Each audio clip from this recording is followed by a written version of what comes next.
Krishna, oh Hare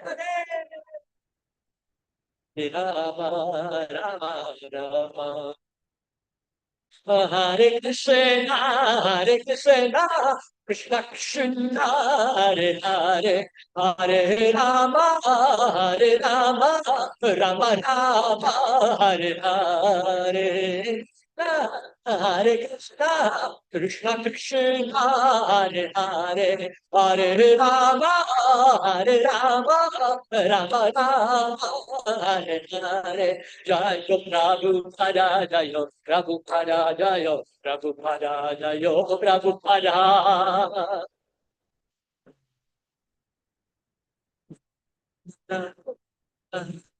Shri Prabhupada ki, Yadharam Srimad Bhagavatam ki, O Premanande.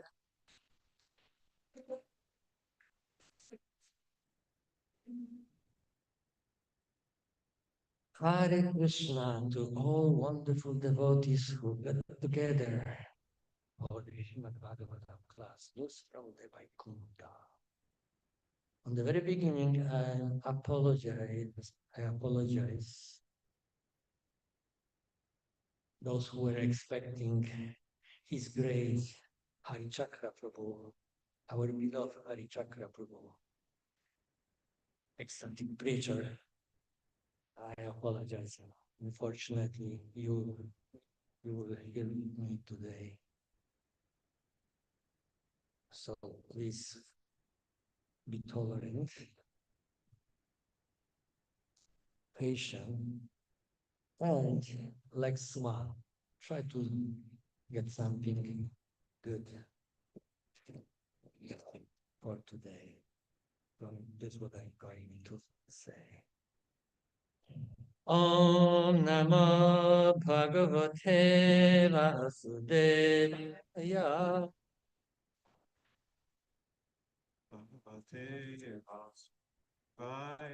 Om Namo Bhagavate Vasudevaya.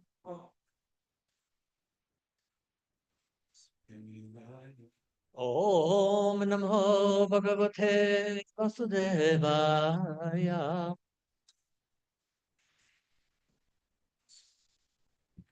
So we are reading from Srimad Bhagavatam, Canto 7, Chapter 4, text number 5 till 7. Savijitya Disha Sarva. Savijitya Disha Sarva. Lokamshcha Trimahasura. Lokamshcha Trimahasura. Devasura Manushyendra. Devasura Manushyendra. Sorry.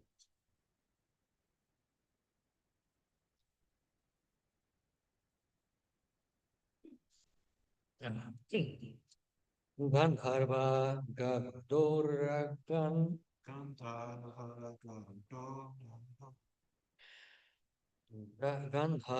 Garudo Ragan. Siddhacharana Vidyadhriyaran. Siddhacharana Vidyadhran. Rishim Pitripatin Manun. Rishim Pitripatin Manu. Yaksharaksha Pishacha Shan. Yaksharaksha Pishacha Shan. Preta Bhuta Patin Api. Preta Bhuta Patin Api. Sarva Sattva Patin Jitva. Sarva Sattva Patin Jitva. Bhasham Anya Vishvajit. Vasham Aniya Vishvajit Vasham Anya Vishwajit Jahara Lokapalanam Jahar Upam Jahara Lokapalanam Jahar Sat Nani Saha Tejasas Sadali Sahatejasa Sanani Saha Tejasa Sa Tejasa Savijitya Disha Sarva Sajitya Sarva Lokamshchatri Bahur Sura Raksham Shatri Mahasura Devasura Manushyendra Devasura Manushyendra Gandharva Gandor Ragan Gandharva Gato Siddhacharana Vidyadran Sedacharana Rishin Pitripatin Manun Rishi Gatin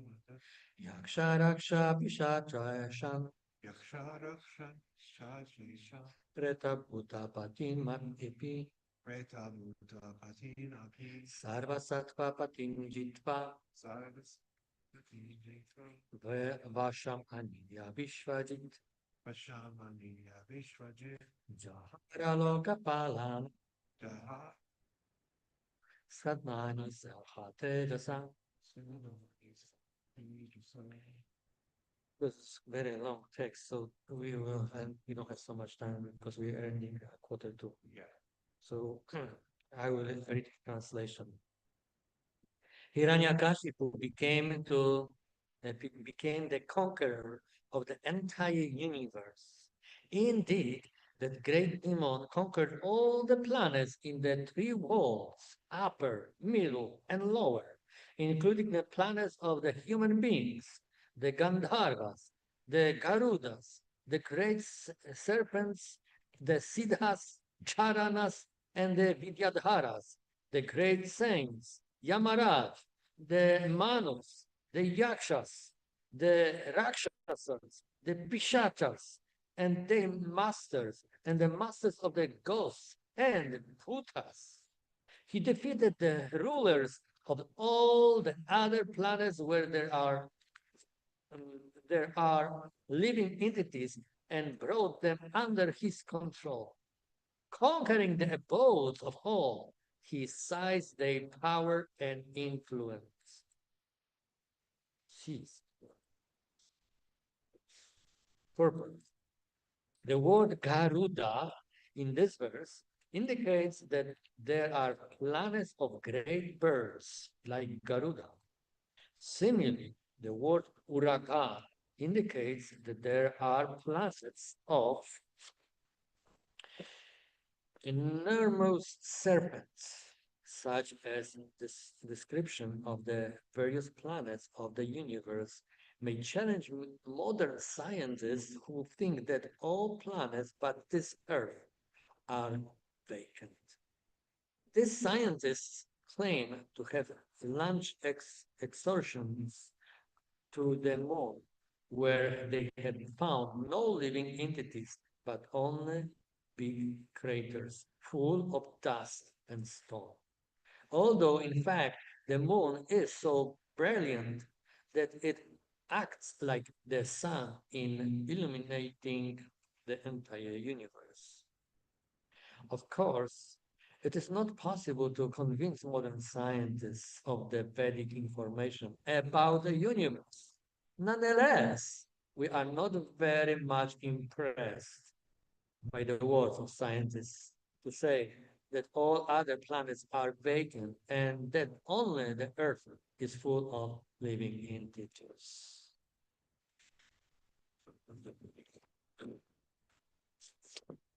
Savijitya Disha Sarva Lokamshta Trimahusura Devasura Manushyendra Gandharva Garudorakan Siddhacharana Vidyaran Rishin Pitripatin Manu Yaksharaksha Pishacha Jashan Preta Bhudapatin Api Sarva Sattvapatin Jitva Vasham Aniya Vishajit Jaharalokapalanam Sanani Sahatejasa.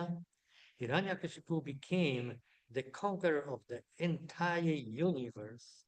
Indeed, the great demon conquered all the planets in the three worlds, upper, middle, and lower, including the planets of the human beings, the Gandharvas, the Garudas, the great serpents, the Siddhas, Charanas, and Vidadharas, the great saints, Yamaraja, the Manus, the Yakshas, the Rakshasas, the Pishachas, and the masters, and the masters of the gods and Bhutas.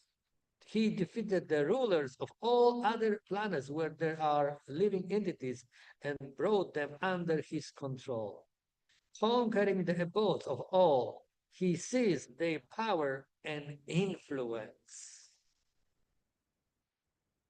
Om Agyanatimirandhasya Jnananjana Shalakaya Chakshurintaminadasmai Shri Gurave Namaha.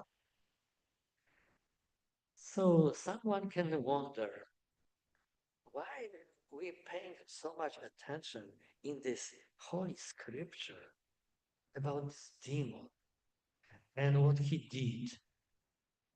His terror is quite, illustrative and quite detailed description of his terror. He conquered all worlds, upper, middle, and lower. Why we are talking about this demon? As we know, Krishna mentioned Bhagavad Gita, whatever we contemplate, then naturally, this is embedded in our mind, and therefore, then we igniting the desire to act in this particular way. So then why Srimad Bhagavatam is giving us description of this demon?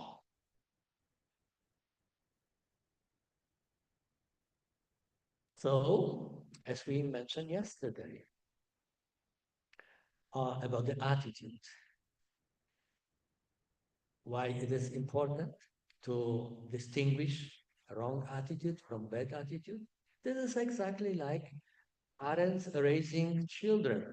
On the very beginning, their business is to teach children what is good and what is bad. Why is it so? Just to help them enter the life in proper way, to distinguish what is bad and what is good, accept what is good and reject what is bad. In this way, their life can become more favorable and auspicious. If they don't know what is good or what is bad, and they have no ability to distinguish bad from good and good from bad, then their life can be very miserable. So therefore, first duty and responsibility of parents is to teach them and the art to distinguish from bad from good and good from bad. So similarly, we teach this in our Bhakti Yoga process. In order to practice spiritual life, we need to understand what is good, what is bad. If we don't understand what is good, what is bad, and we accept everything as one or the same, then we are in big trouble. Then we are just come for some kind of entertainment. And I remember in the early days of our Eastern movement in Poland, we were calling this type of practitioners of bhakti who was just like comets. They appear and disappear.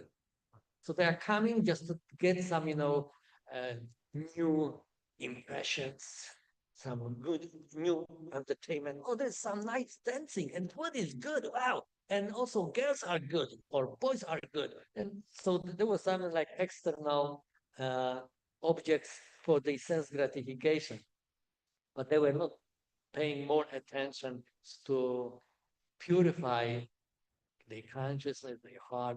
So they were just looking externally for some new stuff, some new impressive stuff, like tourists. Tourists just going, to Greece, to France, just to entertain their senses by some new places, some sophisticated architecture, this and that. So there are some, entertaining factor involved. Similarly, like those who were not very much introspective and eager to make spiritual progress in being more, you know, inquisitive about internal action. So they are like just tourists, just very superficially look on everything and just trying to enjoy.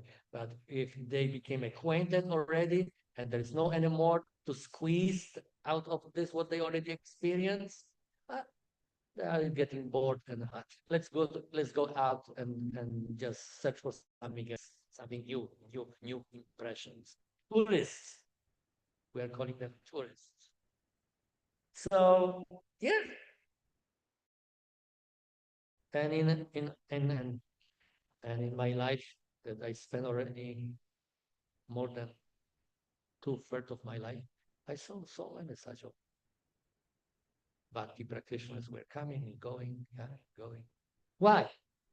Because they were not very sincere and serious about distinguishing bad from good. They didn't learn the art of distinguishing good from bad and bad from good. So therefore, for them was just everything the same. Inside of Bhakti Yoga process or outside of Bhakti Yoga process, the same. Here are some people who are just, shaving their heads and some putting some, bed sheets on themselves, this color, another color, and over there, they're having some, cool, dress, and they also have one head, two hands, two legs. So what is the big problem? They are, humans, and here are humans, so that's no big deal. Let's enjoy. But in spiritual life, it's extremely important to understand good and bad, and develop ability to to favor what is good and reject what is bad from our life. Unfortunately, being in this material world since time immemorial, we accumulated so many different bad habits which were suitable for our selfish self gratification. But somehow or another, due to the Supreme Lord's mercy, we became fortunate that we come in touch with Bhakti Yoga process, where we learn what is good, that spiritual existence is very good. And we should accept everything what is within this good, within the spirituality. We should accept Krishna's culture, Krishna's standards, Krishna's rules and regulations of freedom that he's describing in Bhagavad Gita. Everything what Krishna is giving is excellent good. But though, but everything what is not connected directly with Krishna and the process of connecting or reconnecting with Krishna is bad. Like perfect example with this high caliber of demon, Hiranyakashipu. His magnitude of power was such that he was able to conquer three worlds, higher, middle, and lower, all including even the Gadharas, Gandharvas, Garudas, so many. So since we talking constantly about Hiranyakashipu, his character, his attitude, and he indeed developed attitude to Vishnu. So, but like we yesterday defined what means attitudes. So, attitude can make us and break us. Unfortunately, many people developing wrong attitude and they are breaking themselves. But attitude, the same thing, can make us or break us. So if we develop proper attitude, as Srila Prabhupada mentioned this in the very preface to next hour instruction, that our spiritual progress depends on developing proper attitude. So if we use morning programs as the process of making as a program of making spiritual progress. These 4 hours of attentive listening and chanting the glories of the Supreme Lord together in association of other devotees, then for sure 4 hours every day will help us to purify our consciousness, to change the values in our heart and pay attention to good things and assimilate them to our life and make our lifestyle suitable for Krishna's enjoyment.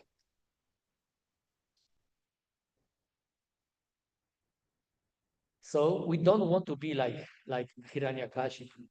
We don't want to keep and cultivate these demoniac qualities that we described yesterday on the basis of Krishna's words from Bhagavad Gita.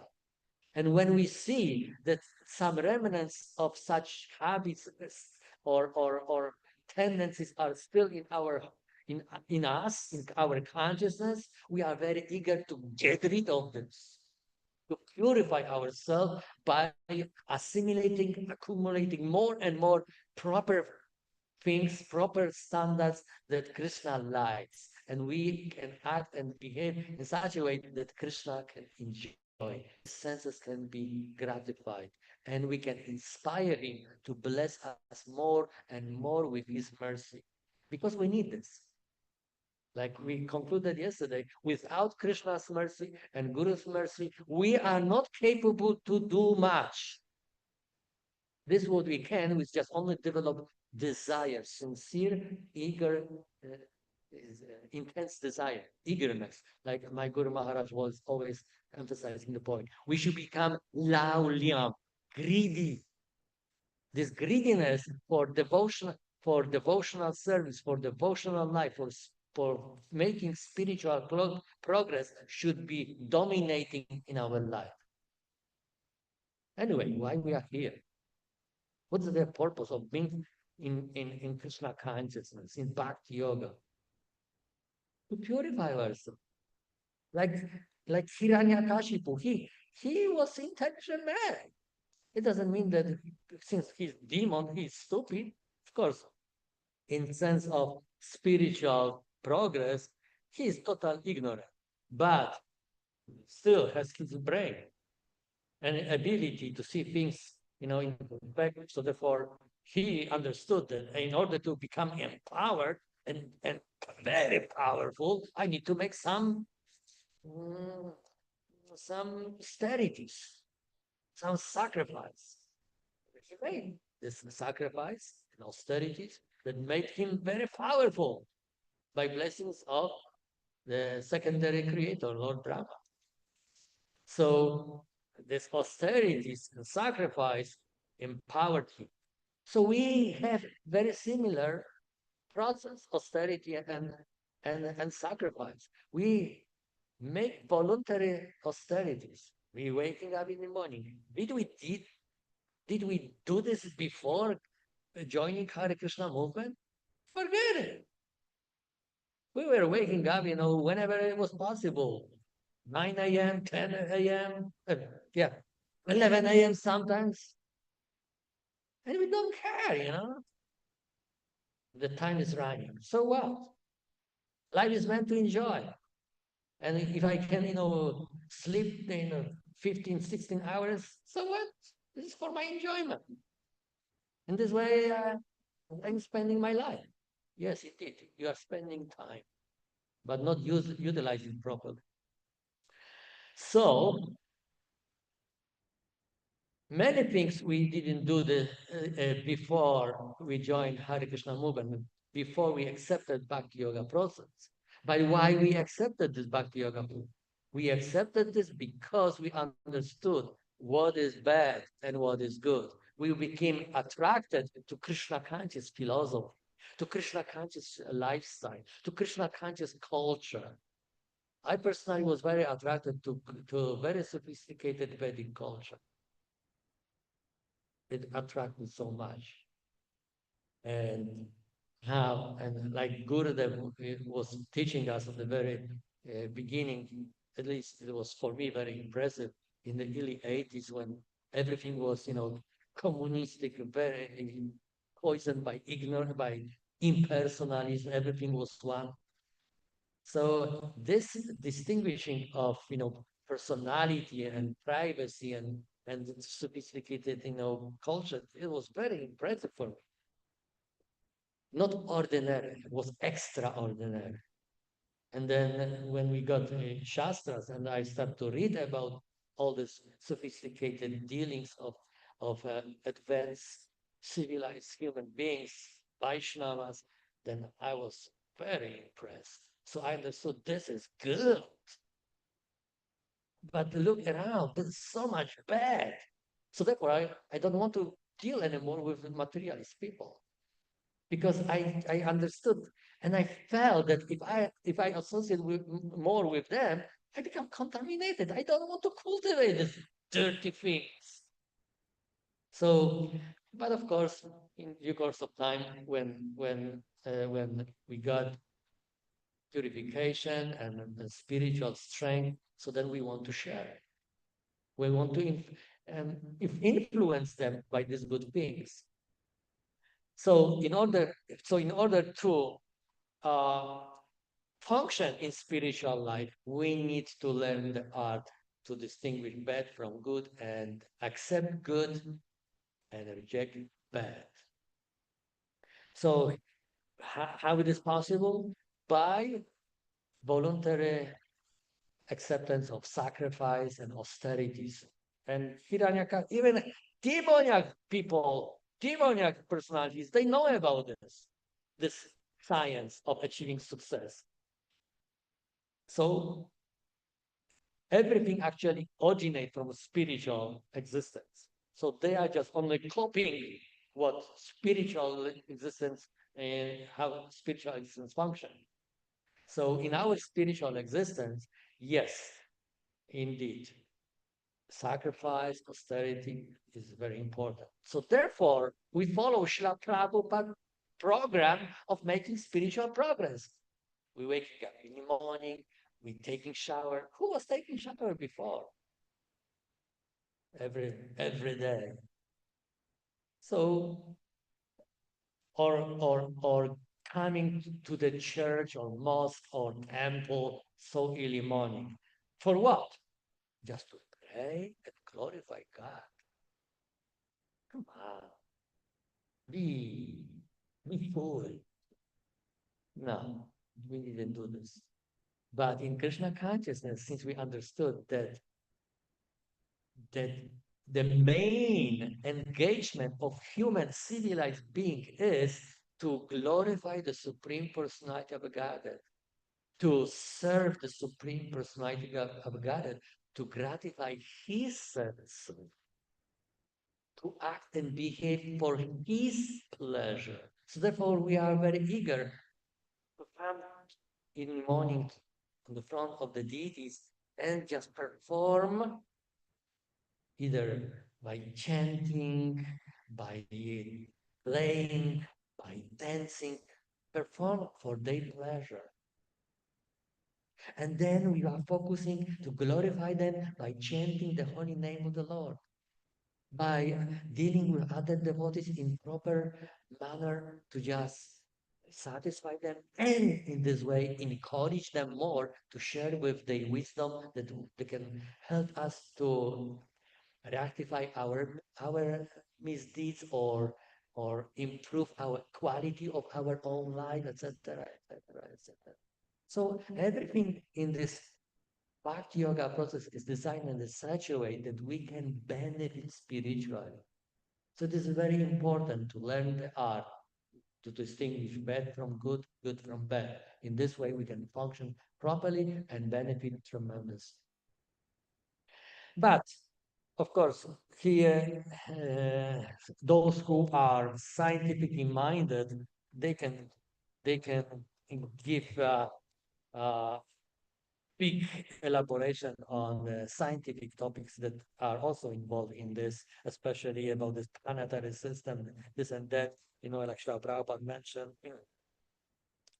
that uh, that in our universe, in the cosmic space, they are big, huge, gigantic birds, or there are some planets that are with gigantic snakes. I remember Srila Prabhupada mentioned about such gigantic birds that they they fly between different planets. Of course, those who are, like Srila Prabhupada mentioned, those who are uh, scientifically minded, they they they ignore such informations. Such a description of the various planets of the universe may challenge modern scientists who think that all planets but this Earth are vacant. Like Srila Prabhupada mentioned about the moon. I I remember there was some, like a big discussion on this topic in in our yatra, and I hear that some of the Srila Prabhupada disciples who joined and hear Srila Prabhupada opinion that actually it was like mystification that that that that they landed on the moon, and he gives some mathematical calculation that is impossible for human being to go. So then some Western disciples, American disciples, with some big faith in the scientific religion, they cannot handle this and they went out, give up practicing process because it was too much for them to accept this.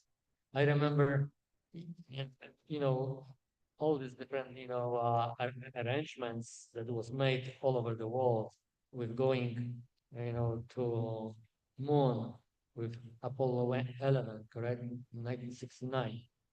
I was 9 years old, and I remember, and I somehow or another, this particular moment stick in my mind. And after many decades, and I still remember when I was 9 years old, my mother took me to tailor because they just in that time it was not just go to shop and take. It was, if you want to have some nice dress, fit to your different, to your body. So then they sew exactly according measurements and this and that. So I don't know, it was first communion, it was something special. They were sewing for me this special dress. Some, this suit, yeah, little suit. Yeah. So and as soon as we enter, the TVs were everywhere, and I when it was like night, and those Julys was warm, and windows were open, and actually almost in every house was TV, and it was just broadcast of this exciting event, landing on the astronauts on the moon. So we entered the house of this lady, this tailor. There was, big volume, and everybody was on the front of the TV. Yes, they landed. I was, as a little boy, 9 years old boy, I was looking, on the whole excitement of these adults.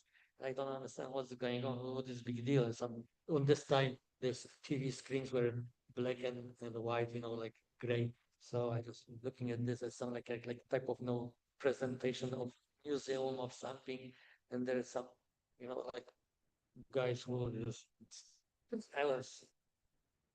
But now, when I'm just coming back from the perspective of the Srimad Bhagavatam, Srila Prabhupada explanation, I just understood, oh my goodness, this was big cheating. But those who like to be cheated, they took this very seriously. So nowadays, of course, there was some uh, discovery that actually, you know, there was recorded on the Nevada desert somewhere, this and that, and there was just, so many like evidences that it was just recorded and was like just on a big propaganda, but actually they didn't land on the moon. But of course, there are believers of science, modern science, and worshippers of the scientists, and also those who are a little bit more open-minded and trying to uh, see things as they are and looking for some clarification. So if Kalas Prabhu has some more information on the subject, we can approach him and he will be glad to answer all these questions, especially that he's going to write a book with change the scientists and bring them to the proper place.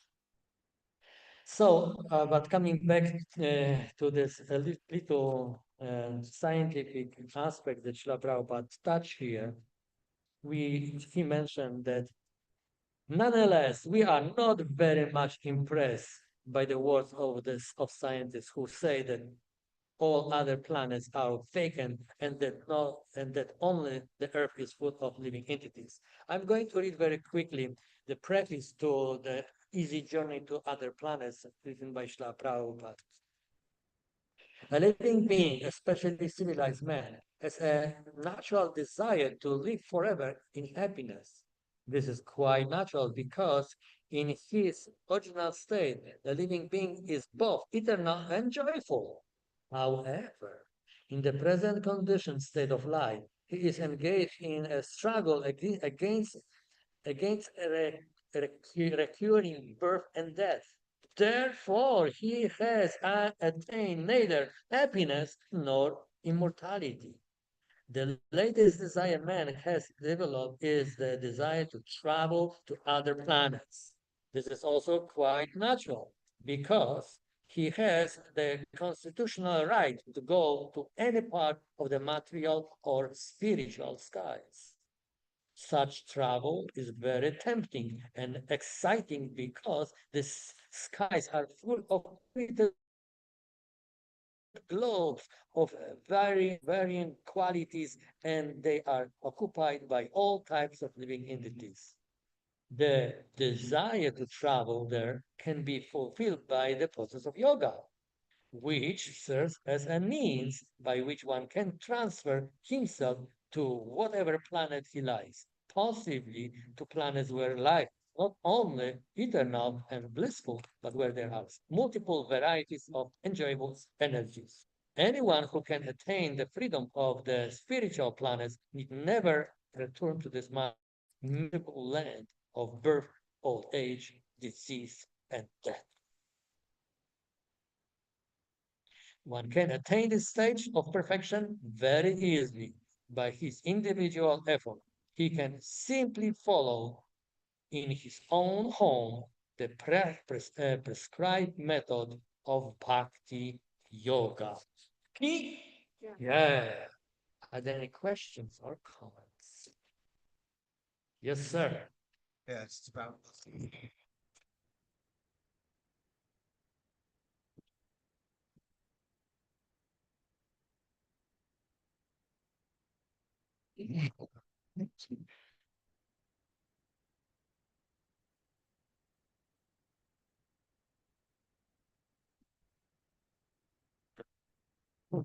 yeah, about this topic of the moon landing.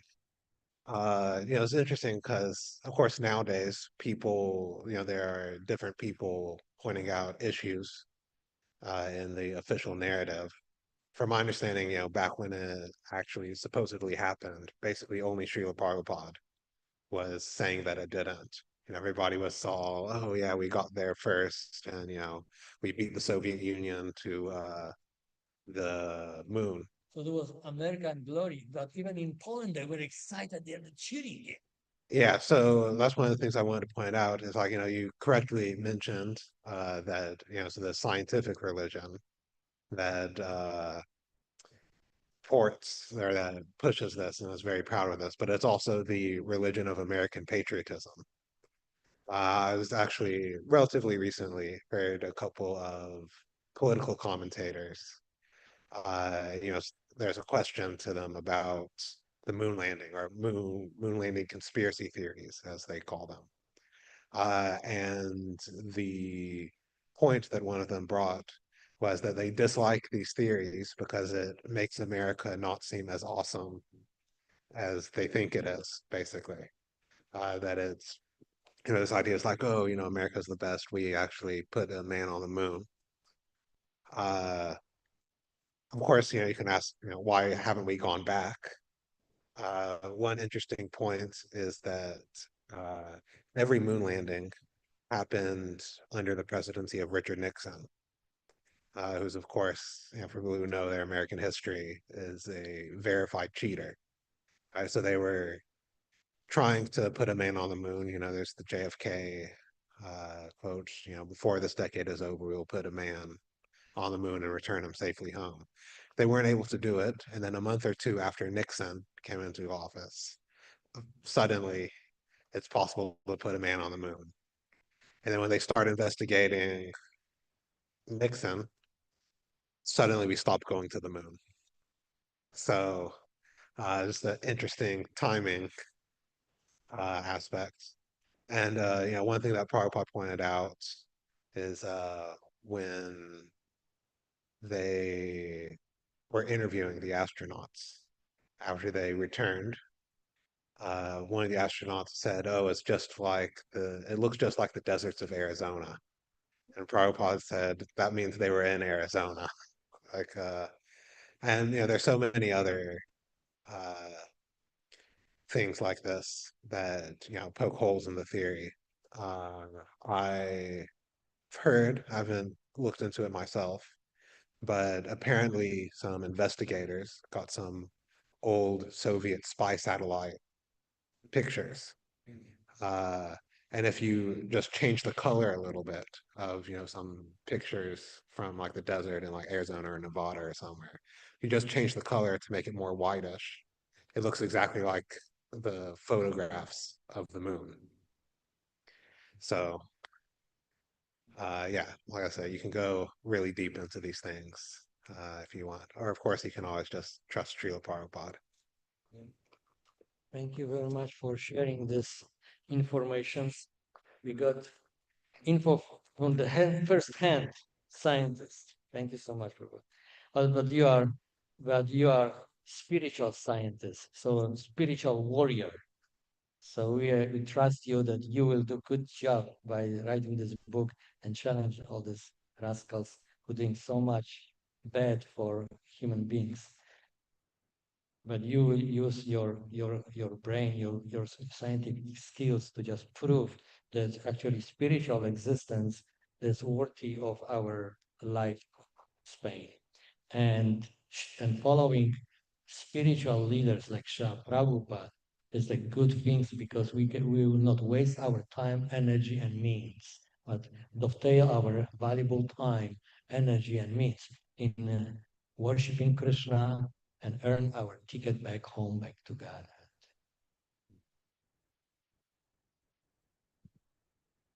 Shall we? Shri Krishna Bhagavan ki jai, Srimad Bhagavatam ki jai.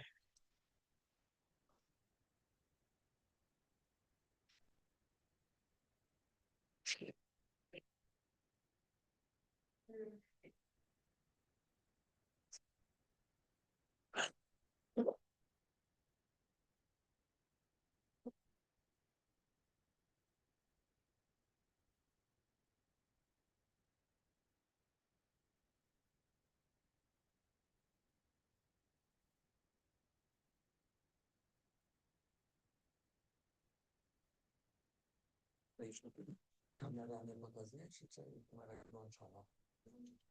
Co? Włączona?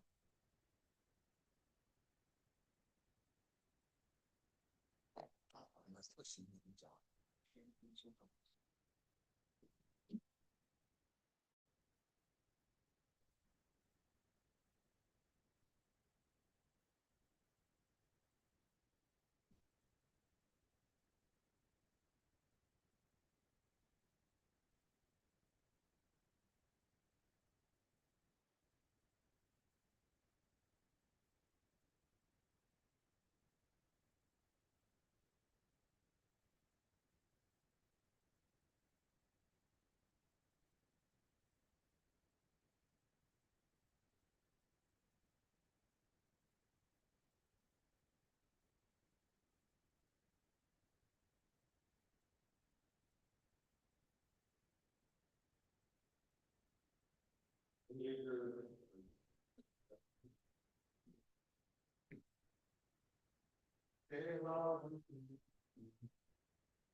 Shri Guru Chaya Nam Pasam Devala Shri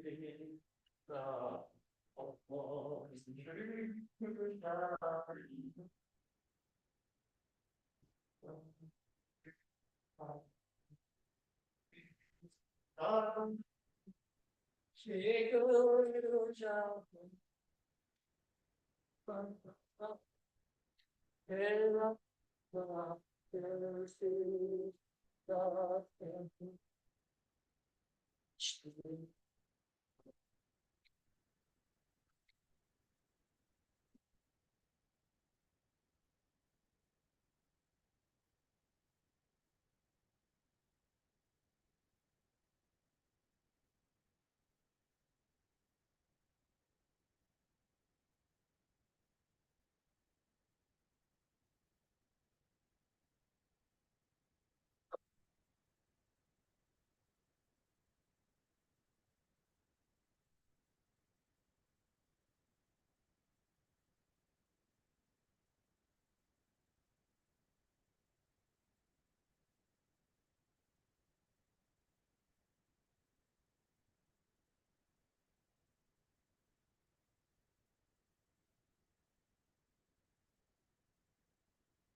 Puja, Jami, Govinda, Hari Puja, Jami, Govinda,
Most of the time being behind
Krishna Krishna Hare Rama Hare Rama Ram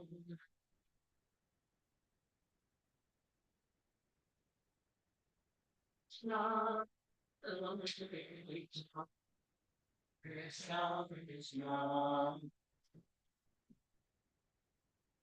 Hare Rama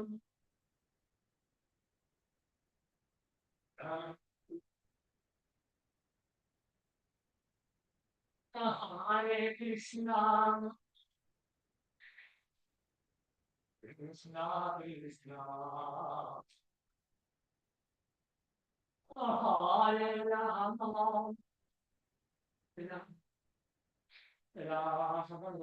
Rama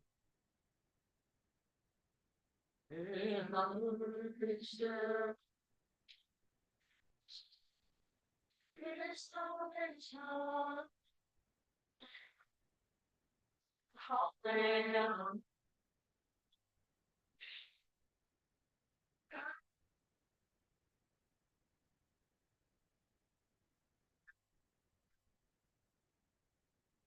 Rama Rama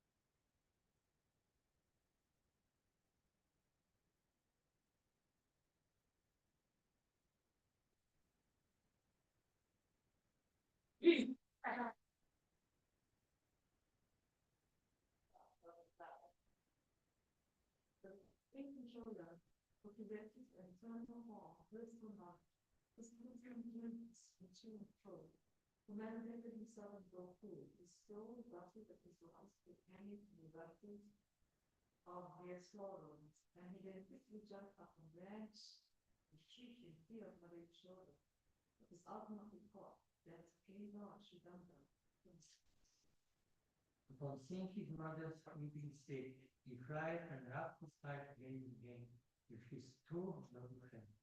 His eyes were fearful and his breath was quick, and as Mother Yashoda bound him bent in hope, he shivered in fright, and his pearl necklace shook. To this supreme Lord Shidamha, who is bound of his devotee's love, I open my humble book.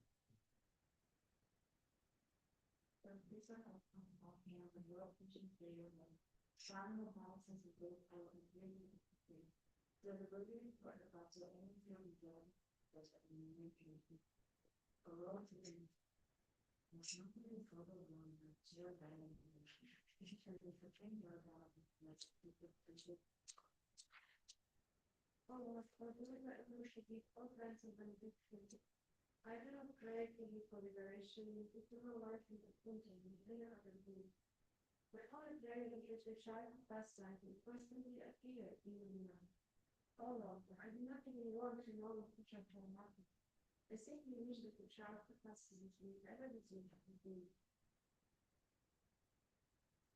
Oh Lord, grace face of sincere and hearts to sanctify the sins of the world.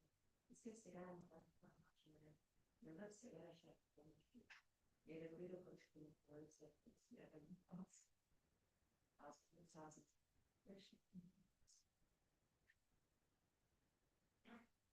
I don't even function. Oh, Master, oh, be pleased upon me. I'm drowning in the ultimate sorrow and I'm almost like dead again.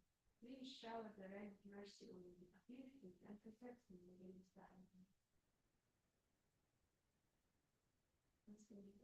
Oh Lord, donor, in your promise of baby time, footfully grant. You freed the 2 sons of Kubra, Manigrave and Kuba, who were delivered from the curse of Lara by made into great devotees by you and welcome to baby, time of footfully grant. Please give me the same, please bless me in the same way. I have no desire for liberation. Oh Lord, these verses created by Lord Brahman, who was born in Yahoo. If you follow the open in Shabbat. To this robe, I offer my humble obeisances. I offer my obeisances to the Lord of love.